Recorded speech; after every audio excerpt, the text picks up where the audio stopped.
Two Austen adaptations are coming. Both have released trailers. Neither is out yet. But a trailer is not just a preview. It's a statement. Before a single scene of plot, before we know how faithful these films will be, the trailers have already made a choice about who these women are. And that choice is worth examining now.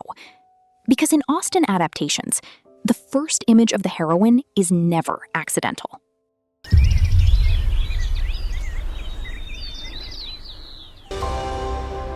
The 1995 and 2005 Pride and Prejudice adaptations built a visual language for Elizabeth Bennet that became the standard. Elizabeth is outside. She is moving freely, running through fields, reading alone in a meadow, laughing to herself with no audience.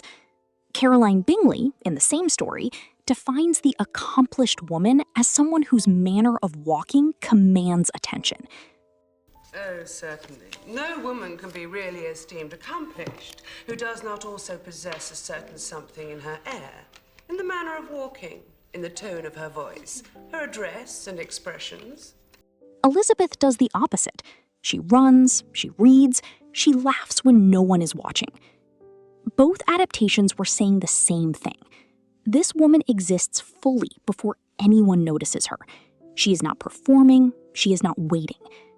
That became the template every subsequent Austen adaptation has been in conversation with. I almost got married once.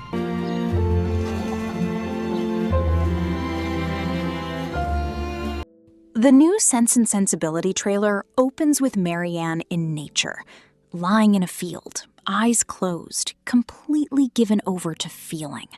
A kind of suspended freedom, where emotion exists before structure has a chance to shape it. And then, a carriage arrives.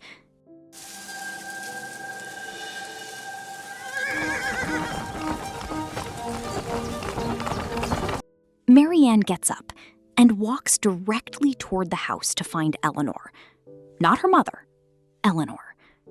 This choice is doing more than moving the plot forward. What the trailer is suggesting is not simply that Marianne feels deeply, but that when feeling collides with consequence, her instinct is to return to a different kind of intelligence in the household. Helena! It's Father's will! Elinor becomes the place where emotion gets translated into response, into something that can actually hold weight.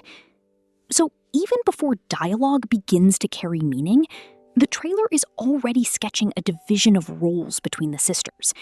Marianne as immediate emotional register. Elinor as the point where that emotion is absorbed and organized. We will find somewhere else just as nice with the money Father left us. What money? The Netflix Pride and Prejudice trailer shows Elizabeth on a rooftop, and that image alone shifts the entire register of what we're used to seeing. If the 1995 and 2005 adaptations built Elizabeth through movement in open landscapes, fields, hills, spaces outside the drawing room where social structure temporarily loosens its grip, this framing takes that logic and pushes it somewhere more abstract. Elizabeth is no longer just outside the social space. She is above it, above the architecture itself, above the domestic order that defines where women are supposed to be located in that world. And that verticality changes the meaning of freedom in a subtle but important way. It's no longer about escaping into nature or finding privacy within landscape. It becomes about perspective, about being able to look down at the structure rather than simply move through its gaps. Whether the film develops this idea further is something we'll only know later. But as a trailer image, it already does something very specific. It reframes Elizabeth not just as someone moving against the system, but as someone positioned in relation to it, with distance and visibility. These two trailers are making specific promises about who their heroines are, using a visual language 30 years of Austen adaptations have built. Whether either film keeps those promises is something we'll find out. But the choices are already there, and they were not accidental.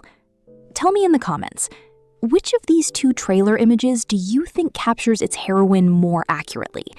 And does the first shot of a character change how you watch everything that follows? I'm Sana. This is Monica's Pie. The story's never just the story.